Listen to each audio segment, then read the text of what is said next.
You're listening to Ecto Portal, a journey into the unknown with Anthony Anderson and Verna Wilson. I hope that you are seated comfortably with the light turned down and the curtains drawn.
Hello, once again, to another journey into the unexplored, the unexplained Ecto Portal. I'm Anthony Anderson, your host, and I'm here with my co-host, Verna Wilson. And today, we actually have a story from the 1800s, in actually a place not far from where I used to live when I lived in Brooklyn. I used to live in Bushwick, and this is the Wailing Ghost of Knickerbocker Avenue. So, there's actually all kinds of stories like this in a lot of major cities. And I thought this one was interesting. I have my own ideas about it, but we'll get into that. First, we're going to go into the story itself. This is from an old New York Times article from 1894. It's interesting, the old newspapers, they were very, they used to print more ghost stories back then, and you don't hear so much, you don't see it so much in today's newspapers. Because they did it in a lot of the San Francisco newspapers, too. They did. And they would even print stories, even if they didn't necessarily think they were true. I noticed they did print a lot of them, because they would print people's thoughts and feelings, reactions, what they saw. They would let them describe it. Nowadays, I think we're too skeptical. So I think a lot of newspapers are like, oh, we're not going to bother printing those kind of articles.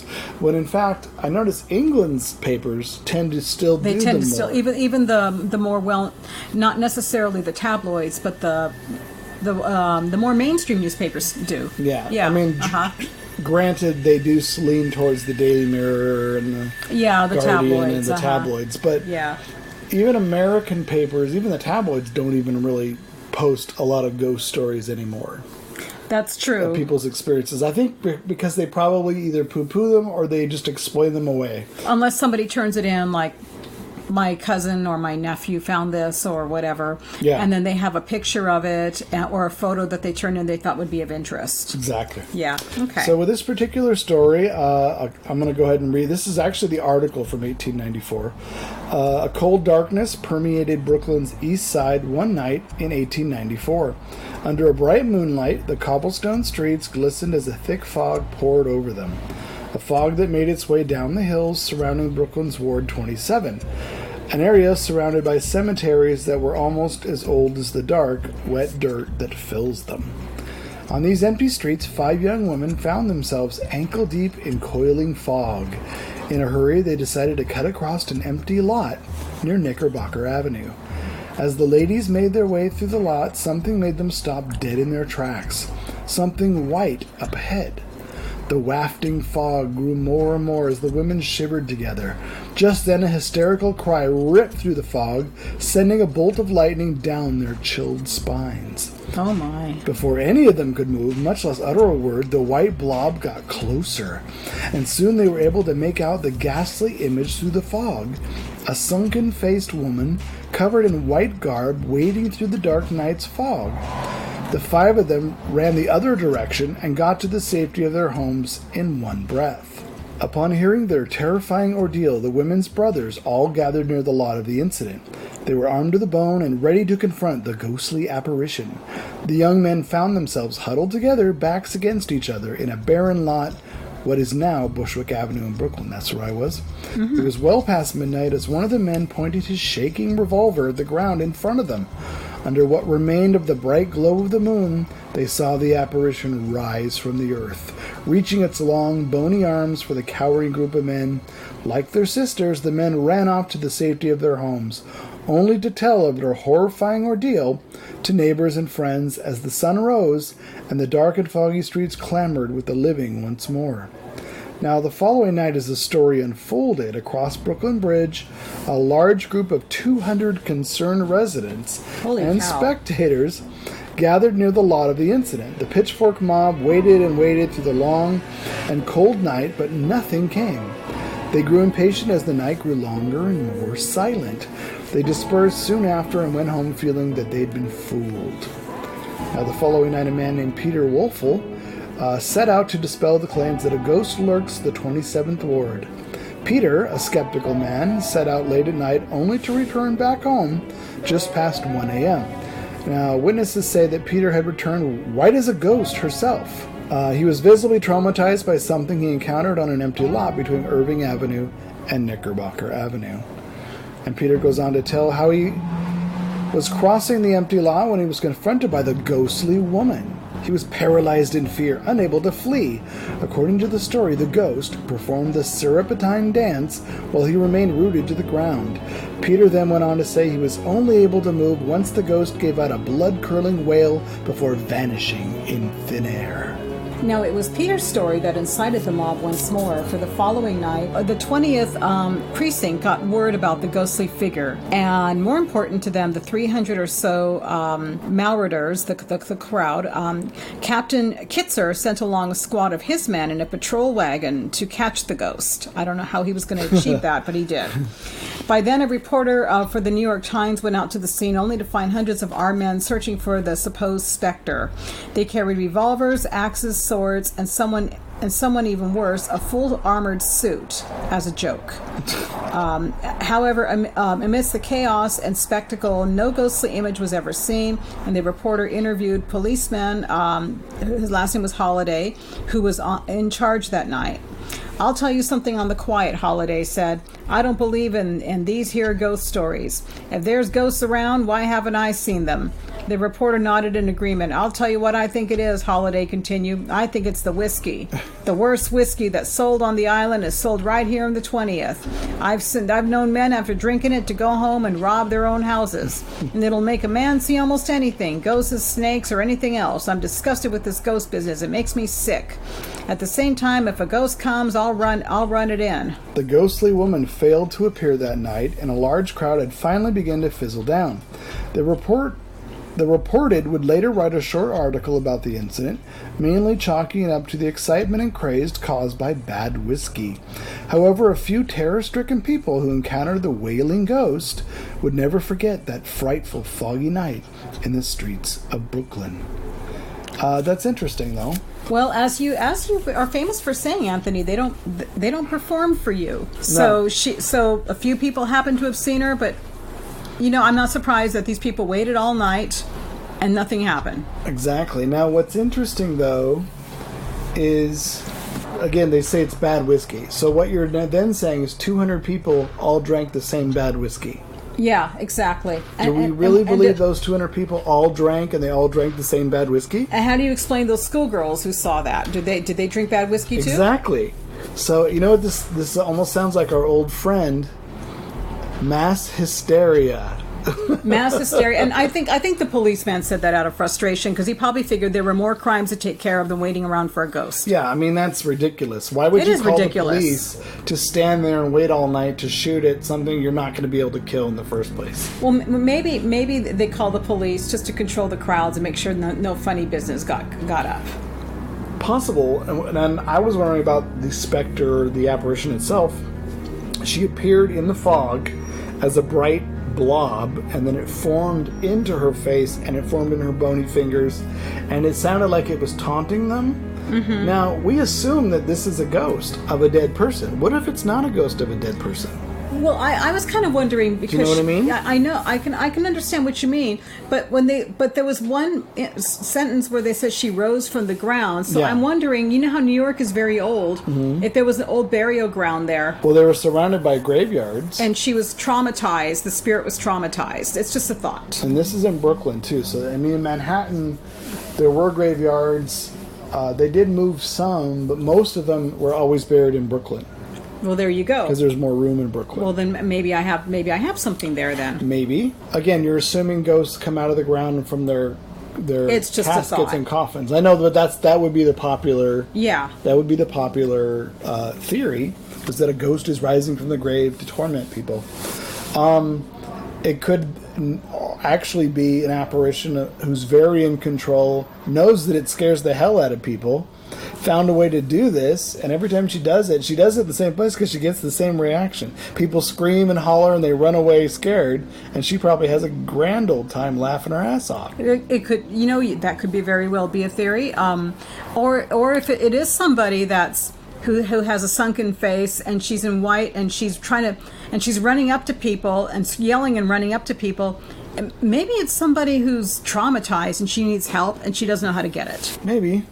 I mean, it says she's screaming and wailing. Maybe she could be wailing because she, like you said, she's needs help, emotionally distraught, is absolutely untethered as far as her wits go. Because I don't care what. That doesn't sound like a happy spirit to me. No, she doesn't. I don't know who care where she is. came from. She may not know where she is or what Yeah, she that is, so doesn't she's screaming out at anybody who will listen. That's not a content spirit. I don't care where she came from. But it's an interesting story though, because it's 200 people and then 300 people. Can you imagine 300 people standing in the street with Waiting for an arms apparition. at night in the fog, waiting for something to come out of the ground as an apparition? What are they going to do with it? Why have guns and all that? What are they going to do with it? How are they going to catch Apparently, it? they're going to catch it and put it in the paddy wagon. Where are they going to go with the ghost? How can you catch it? How can they contain it? It doesn't make any sense. You call Ghostbusters, but they weren't around in 1894. No, and if this were a modern day investigator, or if they had the Ghost Society from England, remember we did a show on them? They would have investigated the area before when was it built, what was there. Yeah. Well, I know. And then find out who, if there was any history behind Now, it. interestingly enough, this area, this 27th Ward, which became Bushwick Avenue, Yeah. in the 1970s, mid-1970s, 75, I think 77, there was a huge blackout in New York that happened for 2 weeks. This is the neighborhoods the police would not even go to during the blackouts for fear of dying. Holy crap. This is the same spot. The same spot. So that spot This has is a bad neighborhood. That has a bad reputation. Bushwick is not a great neighborhood. So it It's may not have very- been a good neighborhood then either. It probably wasn't. It probably was always bad, that area, and it's still not great. So so this started out with these girls. Yeah, these five girls. These 5 girls. Yep. They found themselves ankle deep in a coiling fog in a hurry. So if they were in a hurry, they were probably passing through. It was a bad neighborhood. They wanted to get home, and their it was way home. foggy. Yep. Right. So they decided to cut across an empty lot near Knickerbocker Avenue. So they're cutting across knee deep in fog, anxious to get home, and they probably thought, it's foggy, nobody's out here, it's a bad neighborhood, but we're going to take a shortcut. And that's when they ran across the apparition. And the next night, with the men that showed up, went to the ghost location around the cemeteries on Brooklyn, Queens border between Knickerbocker and Irving Avenues. And there's a lot. Yeah. It's a big cemetery. So it was near the cemetery. But again, Bushwick is not a great place. So It's not, and it might have been, it might have been an old burial ground, and there's some uneasy spirits there if it's near a cemetery. So who's to say? who's to say? So, but anyway, I think to simplify, they overreacted. I mean, a pitchfork crowd. Yeah, pitchfork crowd. It's like, does it take that to incite a crowd to? I mean, I guess it was before the invention of video games. I guess so. I mean, what's Nothing else to do but grab your pitchfork and go find a ghost. what were they threatened by? Is what I wonder. Well, the women saw it, then their brothers went out and they experienced it. They ran and they told people, and that crowd came. So it wasn't just 5 women and their brothers. I now know. it was a crowd, then it was a bigger crowd. But what was the crowd threatened by? I mean, if it's an apparition, probably just It's a not- wailing ghost coming out of the fog right at you. That would scare me a little bit. Well, it would scare you a little bit, but you wouldn't get a pinchfork or a knife or a gun or no, something. I wouldn't run home and grab my pitchfork. 'cause And I don't wait have for a it to come out and try to threaten it. I mean, you would probably just say, I don't even own a pitchfork. right? No, I don't think most people own pitchforks unless you're a farmer and you Yeah. have hay. But Hay. But then New York was very rural back then in certain places. I have some books about old New York, and Oh yeah, you got the 5 points. You got all kinds of stuff going on. yeah, and I have some books where some people are living in New York, and they keep a cow in the backyard, and this is the 1800s, and it's the middle of the city. Yeah. Yeah, so Yeah, New York has quite the layers of history. Brooklyn has the layers of history as well. So it doesn't doubt me that this happened. But Oh, then, no. I mean, even in San Francisco, we have stories where stuff like this definitely, happened. yeah. Like we read the Man Row House. We did a show about The it Man a Row while ago. House, That whole ordeal. That kind of stuff you don't read about nowadays. No, but that was a little bit different, though. These people weren't going hysterical and Yeah, you didn't have threatening. the crowds of the neighbors No, with you. they were just, but they would come over and they would try to make sense of the whole thing. They would come over each other's homes Exactly. and sit around and try to make sense of the whole thing. But this one, it's like it almost sounds, you can tell that the neighborhood or the area is probably not that great because these people get rowdy easy. And if your neighbors are going to all go, suddenly their first reaction is let's all grab a pitchfork and a revolver and hit the streets. It doesn't sound like a great area. I'm How sorry. safe is your neighborhood? Yeah, exactly. It is Brooklyn. I mean, for God's sakes, it's Brooklyn. Huh? So people probably at that period, if it was an unruly crowd, unruly neighborhood, they probably got what would you call it, incited easy or Yeah, provoked very I easily. would say that. What's sad is if something dead or beyond can provoke this kind of reaction with pitchforks and revolvers, I know. what does the living do? I know. I hate to see what the living did, but then I'm sure the newspapers in New York are full of all that news back I'm then. sure there's lots of Yeah. history. But I thought it was an interesting story because this is the kind of story that usually sadly vanishes over time. It does, and I'm glad it was brought to life again. And if anybody is listening to this and you're from the area and you know something about this, I'd like to hear some more. Yeah, and if we ever go to New York, we have to definitely go on their New York and Brooklyn ghost walks. Yeah, I Were wouldn't they mind going back to incorporated? that exact spot and seeing what we can find. In It wouldn't Bushwick, scare I don't know. me. We're not going to stay long. Well, that's true. It wouldn't scare me, but I'm certainly not going to sit there and try to threaten and have a little weapon with me or anything. Actually, there's a museum home in downtown in Manhattan that you would love. It's fully intact by one family. The whole house was left intact from the 1890s. I think that's what there's a picture of what the spot looks like now. Oh, open it up. Let's see. I'm just curious to see if it's where I live, which is close by. That's the spot now. It was in the article. Oh, yeah, Cooper and not a great. It's definitely a poor neighborhood. Yeah, you could tell. Bushwick is not. I mean, you mind your own business in Bushwick. You go to your house, you go to the train, you go to the store. You don't hang around and wait for stuff to happen to you. Right. But obviously, we can see why, because an apparition is going to chase you in the fog, in the dark at night, and wail at you.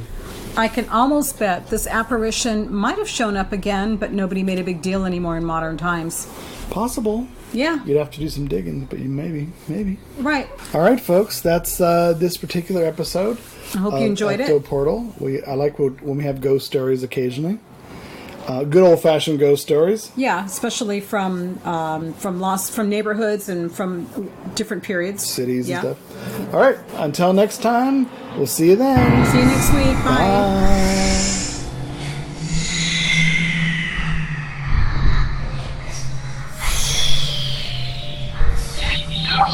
Portal.